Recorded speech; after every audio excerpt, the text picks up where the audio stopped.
Salt भेज रहा है। तो पहला और तीसरा प्रोसेस हम लोगों ने डिस्कस कर लिया है, पहला और तीसरा प्रोसेस हम लोगों ने डिस्कस कर लिया है, दोनों आपस में इंटरलिंक्ड है।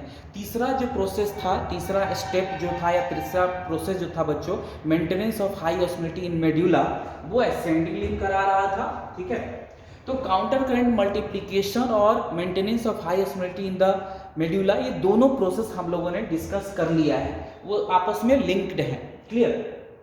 अब चौथा जो प्रोसेस था वो यहीं पे आपको दिख रहा है, that is urea recycling. Urea recycling का मतलब क्या होता है, जो जीएफ जा रहा है, जो जीएफ अब पहुंचा कलेक्टिंग डक्ट में, उसको अब यहाँ पे यूरिन बोलेंगे कलेक्टिंग डक्ट में। अब ये जो यूरिन आएगा तो लोअर पार्ट जो है कलेक्टिंग डक्ट का वो परमिएबल होता है यूरिया के लिए। तो यहाँ से यूरिया आता है मेडुलरी इंटरस्टिशियल फ्लूइड में, और वो यूरिया फिर से इंटर कर जाता है कहाँ, वो इंटर कर जाता है किसमें, वो इंटर कर जाता है thin segment of ascending limb of loop of Henley. फिर ये यूरिया आया ये you you you you you, ये सॉरी यहाँ ये ये यू आया, ये यू फॉर यूरिया, ये यू यानी यूरिया, ये यू आया, फिर ये यू बाहर निकला, फिर अंदर, फिर कुछ यू आया, फिर अंदर बाहर, इस तरह से। तो बार बार यूरिया क्या होता है, lower part of collecting duct से निकलता है बार बार मेडुलरी इंटरस्टिशियल फ्लूइड में, फिर जाता है thin segment of ascending limb of loop of Henley, फिर आता है, फिर जाता है, इस तरह से बार बार अंदर। यही नहीं कि वही यूरिया, ये यूरिया चला गया दूसरा यूरिया, लेकिन ये प्रोसेस बार बार होता रहता है। Urea lower part of collecting duct से निकलता है मेडुलरी इंटरस्टिशियल फ्लूइड में, फिर इंटर कर जाता है ascending limb of thin segment of ascending limb of loop of Henley, फिर आता है कुछ अमाउंट, फिर निकलता है, क्योंकि हमेशा इसको क्या करना है, ऑस्मोलिटी मेंटेन करानी है, ऑस्मोलिटी बढ़ानी है मेडुलरी इंटरस्टिशियल फ्लूइड की, जिससे कि ज्यादा से ज्यादा वाटर कलेक्टिंग डक्ट से एब्जॉर्ब हो जाए, ज्यादा से ज्यादा वाटर कलेक्टिंग डक्ट से रीएब्जॉर्ब हो जाए। तो ये जो प्रोसेस है बार बार, इसी को हम बोलते हैं यूरिया रिसाइकलिंग, इसी को बोलते हैं यूरिया रिसाइकलिंग। एनसीईआरटी पढ़ोगे तो एनसीईआरटी लिखा है क्या, urea enter to, urea from medullary interstitium enter to thin segment of the ascending limb and again return to medullary interstitium by the collecting duct। तो थोड़ा सा आपको कंफ्यूजन लगेगा, ऐसे आप समझना कि जो लोअर पार्ट है कलेक्टिंग डक्ट का, वहां से यूरिया निकला और वो urea ascending limb of loop of Henley में चला गया। एनसीईआरटी लिख रही है क्या, यूरिया थिन सेगमेंट में इंटर किया, फिर वो यूरिया मेडुलरी इंटरस्टिशियम में आया, कहां से, lower part of collecting duct से। चीजें सेम है लेकिन उसी को लिखने का तरीका अलग अलग है, तो कंफ्यूज नहीं होना है। तो इसको आप देखो, राइट साइड में मैं रब करके यूरिया रिसाइकलिंग के बारे में कुछ लिखने वाला हूं, तो वो आप देख लो।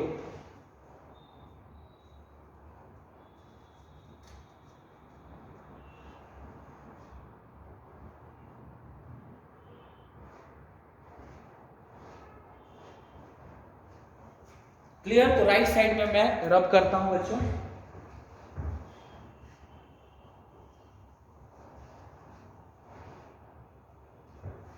और यहां पे आपको लिखना है यूरिया रिसाइकलिंग। यूरिया रिसाइकलिंग में क्या लिखना है, lower part of collecting duct, lower part of collecting duct, ये दिख रहा है आपको, ओह स्लाइड पूरा विजिबल नहीं है, थोड़ा सा रुको। Lower part of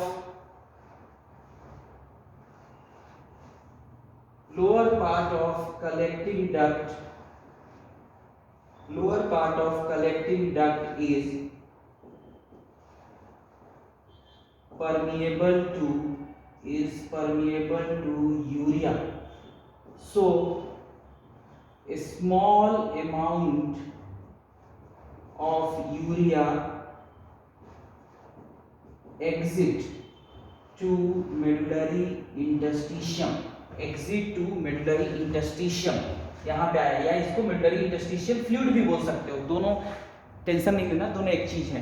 medullary interstitium, exit to medullary interstitium, urea exit to medullary interstitium from this reason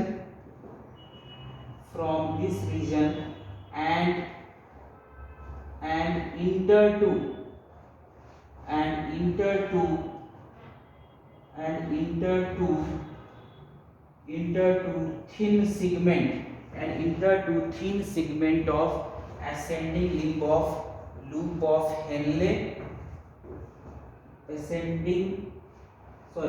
thin segment of ascending loop of Henle, again thin segment of ascending loop of Henle, and this process is repeated again and again, ascending loop of Henle, and this process, ऊपर में लिख दे रहा हूँ बच्चों, and this process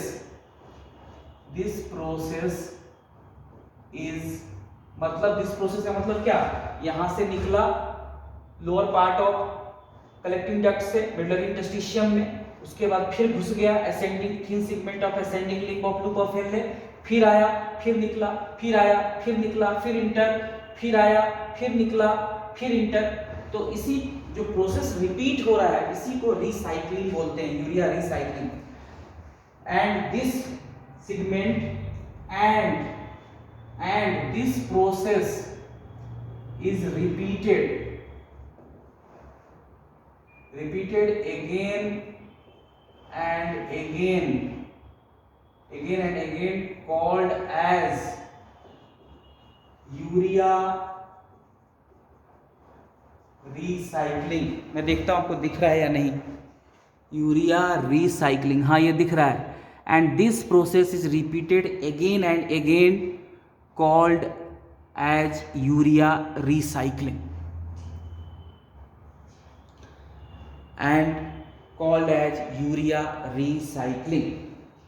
अब एक process बच्चों हम लोग को अब डिस्कस करना है, that is counter current exchange.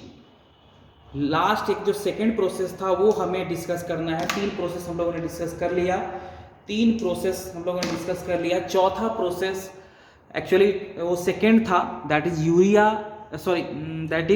Counter current exchange, वो अपन डिस्कस करेंगे।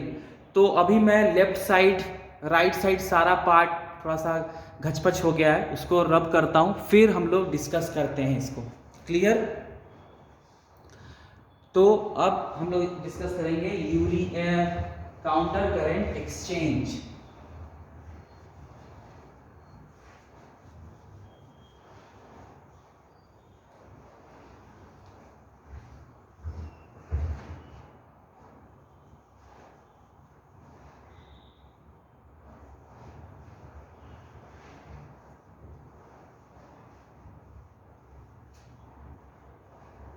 अब जो काउंटर करंट एक्सचेंज है बच्चों, वो वासा रेक्टा परफॉर्म कराता है। काउंटर करंट एक्सचेंज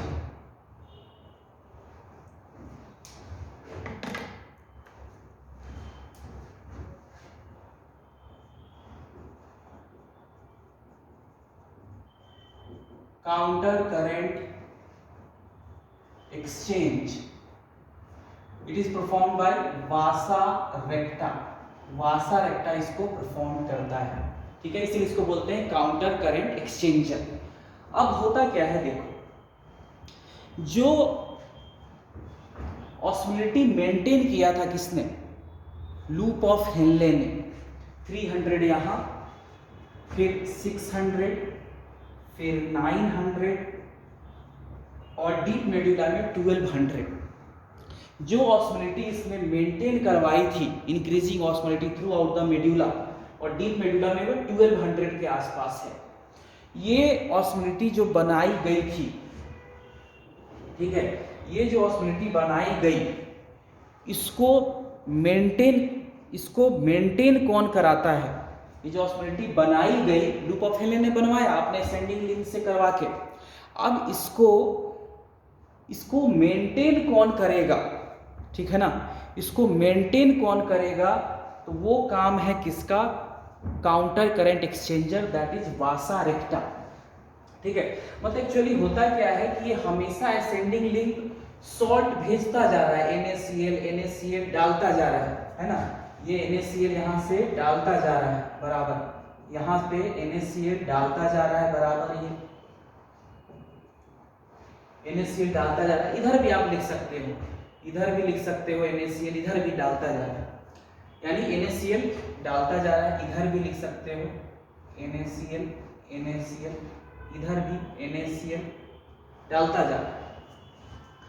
अब क्या होगा, अब जो 300, 600, 900, 1200 तक ऑस्मोलिटी बन गई थी, असेंडिंग लिंक ने बनवा दिया, यानी कह सकते हो लूप ऑफ हेनले ने बना दिया।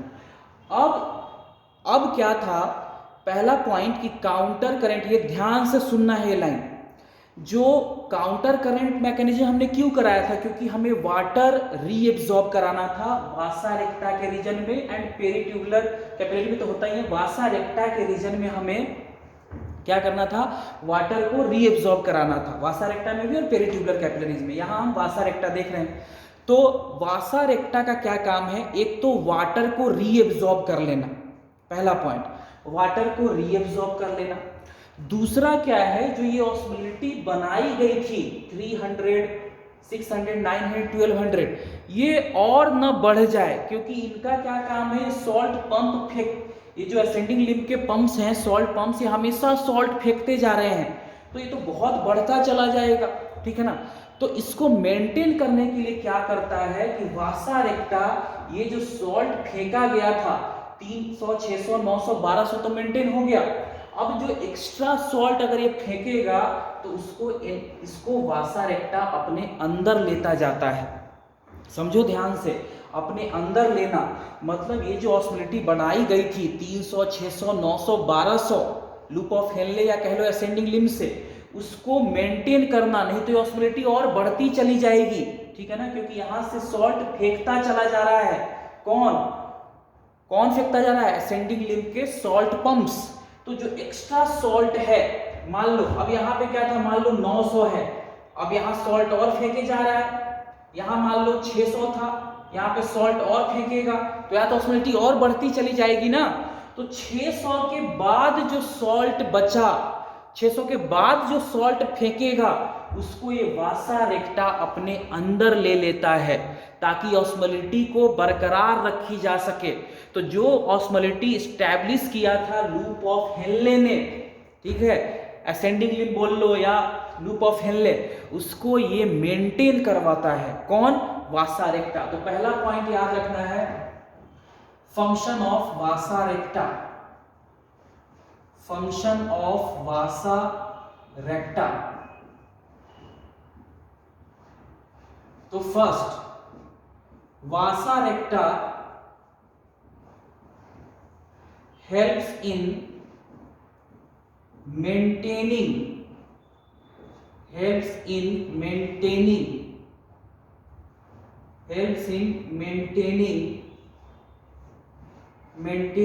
osmolarity.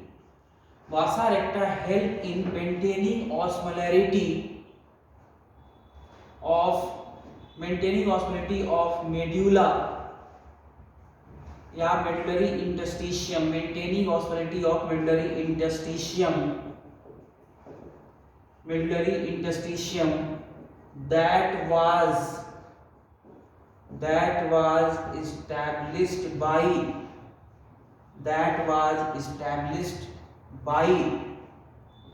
loop of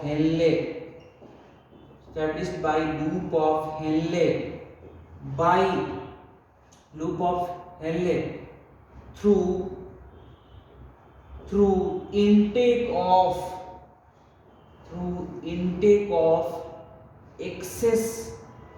intake of excess NaCl from NaCl,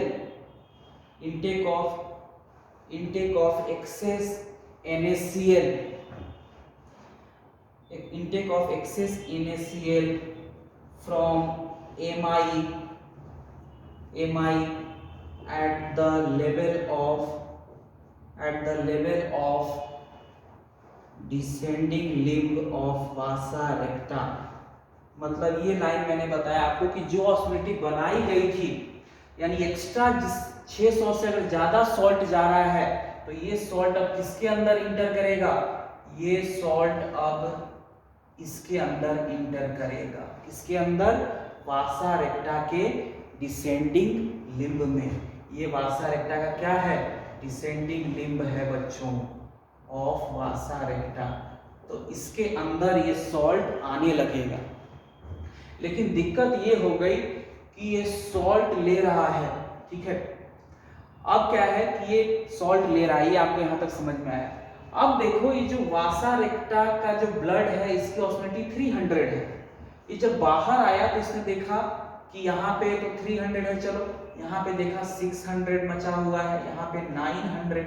तो ये क्या करता है, वासा रेक्टा यहाँ से NaCl लेता है और वाटर छोड़ता है, NaCl लेता है और वाटर बाहर छोड़ता है, वाटर बाहर छोड़ता है, NaCl लेता है, वाटर बाहर छोड़ता है, जिससे इसकी ऑस्मोलिटी बढ़ती चली जाए।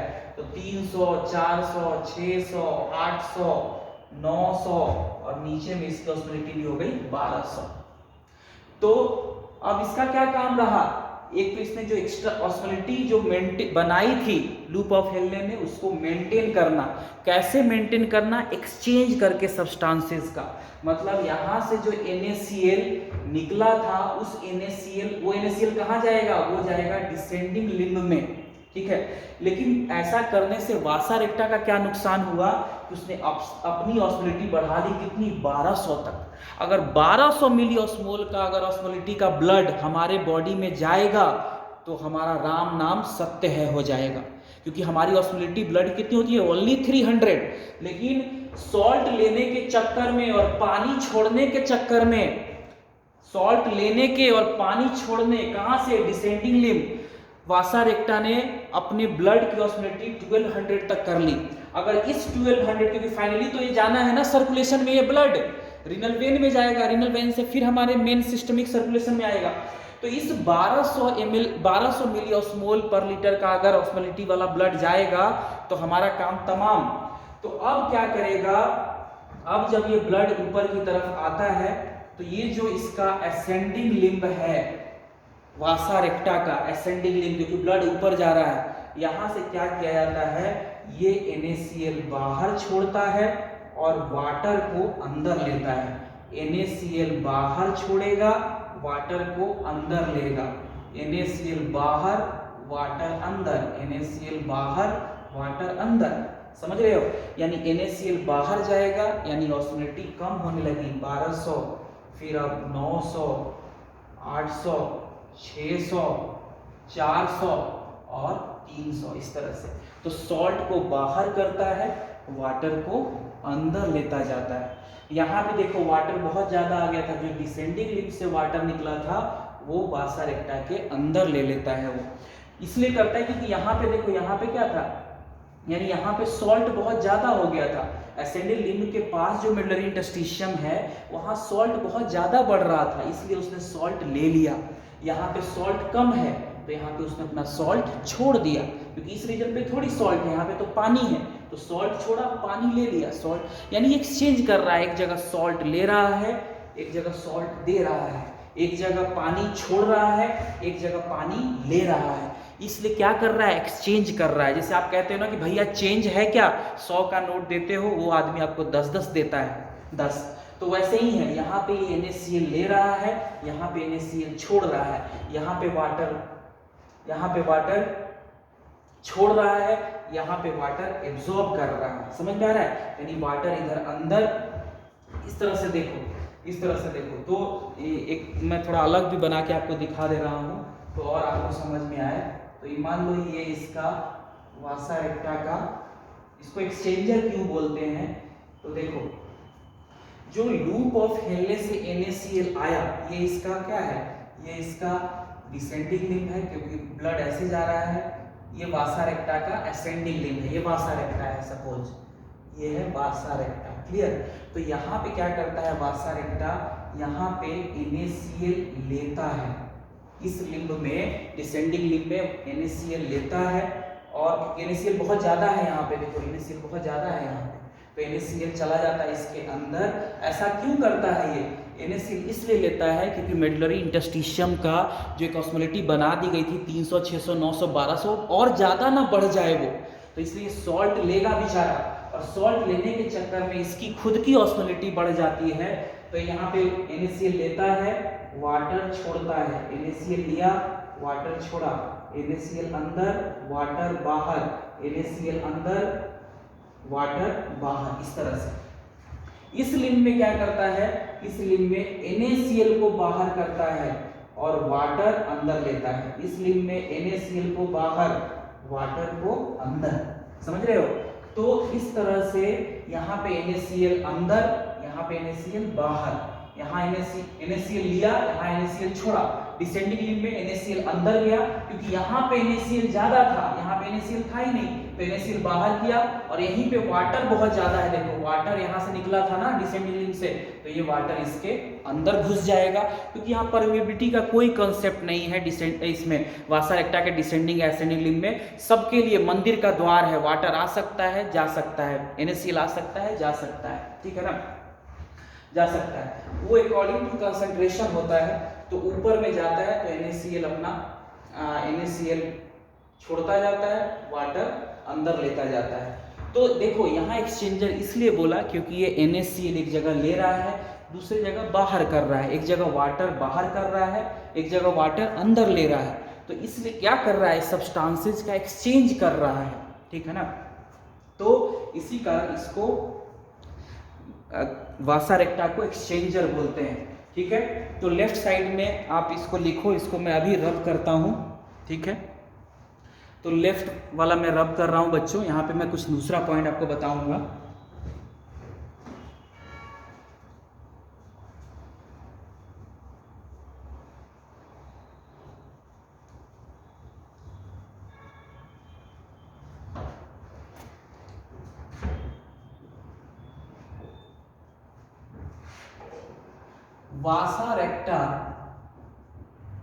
Vasa recta is called as counter current exchanger because descending limb of vasa recta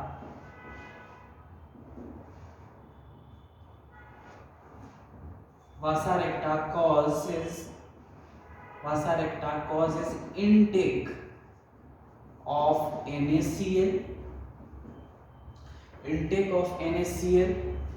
and ascending limb of vasa recta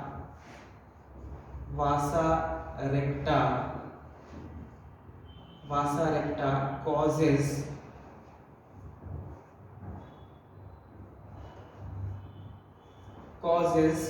exit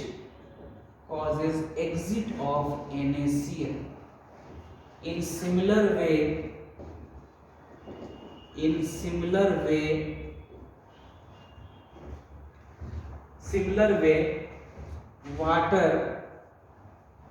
water exit through descending limb and enters to ascending limb of vasa recta. So exchange of substances are occurring.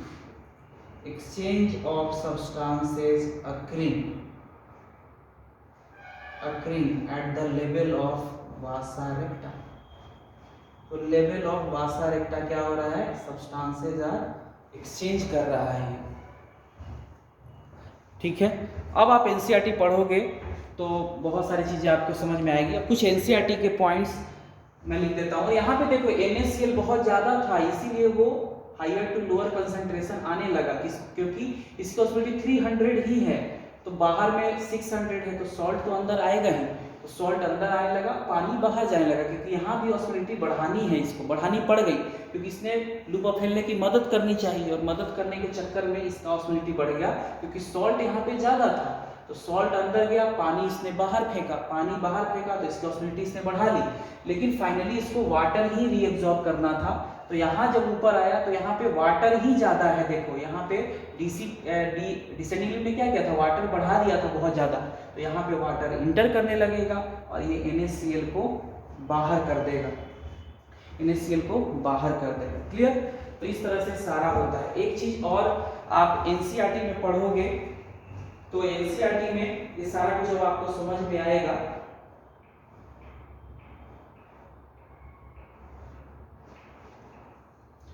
एक चीज और आपको याद रखना है,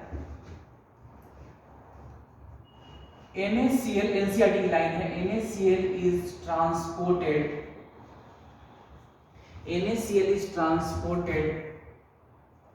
by ascending limb of loop of Henle.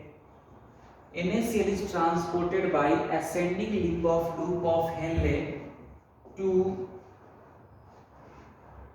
limb of Henle to medullary interstitium.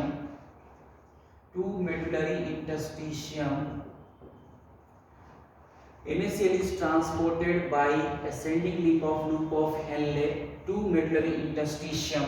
Medullary interstitium is exchanged by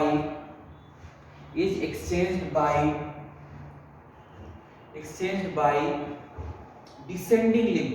जो ascending limb ने medullary interstitium में NaCl को ट्रांसपोर्ट किया, वो किसमें घुसा, डिसेंडिंग लिम्ब में, वासा रेक्टा के interstitium is extend by descending limb of Vasa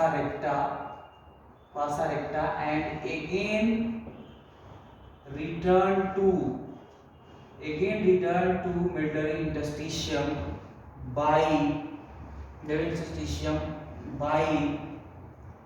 by ascending limb of vasa recta। ये NCERT की लाइन है बच्चों। तो NCERT करेंगे जो NaCl है वो ट्रांसपोर्टेड होगा, किसने ट्रांसपोर्ट किया, असेंडिंग लिम्ब ने of loop of Henle to medullary interstitium is exchanged, मतलब फिर अंदर आ गया किसके, descending limb of vasa recta. ये डिसेंडिंग लिम्ब है ना वासा रेक्टा का, इसके अंदर आ गया वासा रेक्टा, और अगेन इसको मेडुलरी इंटरस्टिशियम में किसने डाल दिया, NaCl को किसने डाल रहा है, कौन डाल रहा है, असेंडिंग लिम्ब ऑफ वासा रेक्टा। यही लाइन लिख रही है। फिर NCERT में पढ़ोगे आप तो एक लाइन लिखा हुआ है कि जो ग्रेडियंट बना वो कौन बना रहा है, ग्रेडियंट जो है वो बना रहा है कौन, NaCl एंड यूरिया। मतलब ये दो सॉल्ट क्या है, ग्रेडियंट बनाते हैं। ग्रेडियंट समझो, ग्रेडियंट का मतलब होता है डिफरेंस, मतलब यहाँ पे ऑस्मोलिटी कम रहती है 300, 600, 900, 1200।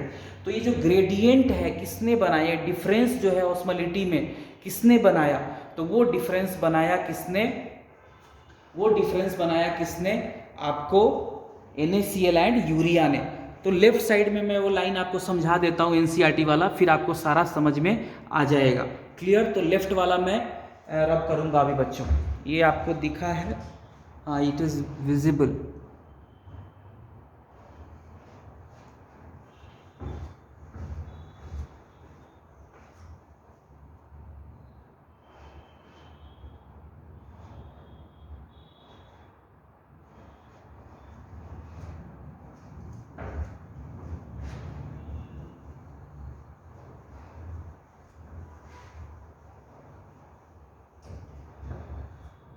तो देखो क्या NCERT लिख रही है कि कॉर्टेक्स में 300 मिली ऑस्मोल है, क्या ऑस्मोलिटी। जैसे नीचे जाओगे तो 600, 900, 1200 बनता जा रहा है।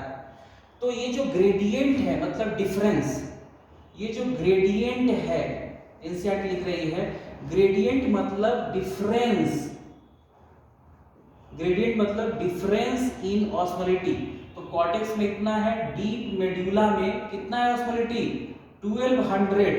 तो NCERT लिख रही है दिस ग्रेडियंट मतलब डिफरेंस इन ऑस्मोलैरिटी, है ना, डिफरेंस हो गया, यहाँ 300 था, फिर यहाँ 1200 तक डिफरेंस आपको दिख रहा है, 300 फिर 600 900, तो एक डिफरेंस आपको दिख रहा है हर जगह, वो बढ़ता जा रहा है डिफरेंस यहाँ पे, तो ऑसिलेटी बढ़ती जा रही है। तो ग्रेडियंट का मतलब हमेशा होता है प्रेशर ग्रेडियंट, मतलब difference in pressure, concentration gradient means difference in concentration. तो डिफरेंस मतलब कहीं पे ज्यादा कहीं पे कम, तो यहाँ पे कम है यहाँ पे ज्यादा है, तो क्या है, ग्रेडियंट बन गया। तो दिस ग्रेडियंट मतलब difference in osmolality is due to two salts NaCl and urea.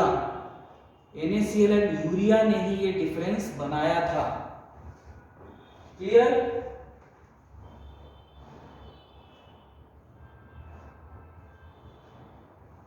तो ये जो ग्रेडियंट है वो NaCl और यूरिया के कारण कॉज हुआ, ड्यू टू, और इस ग्रेडियंट का कॉज कौन है, NaCl एंड यूरिया। ठीक है, तो इस तरह से आई होप आपको ये, अब एनसीईआरटी की लाइंस भी आपको समझ में आएंगे, तो आप एक बार पढ़ना और वीडियो को लाइक कीजिए। आपको शेयर भी कर सकते हो, जिसको काउंटर करंट मैकेनिज्म में दिक्कत आती हो उस बच्चे के साथ आप शेयर भी कर सकते हैं। तो मैंने पूरा अपना एफर्ट लगाया है। कमेंट बॉक्स में अगर आपको समझ में आया है तो ज़रूर लिखें, ठीक है ना। तो ये रहा सारा counter current mechanism. Okay, thank you.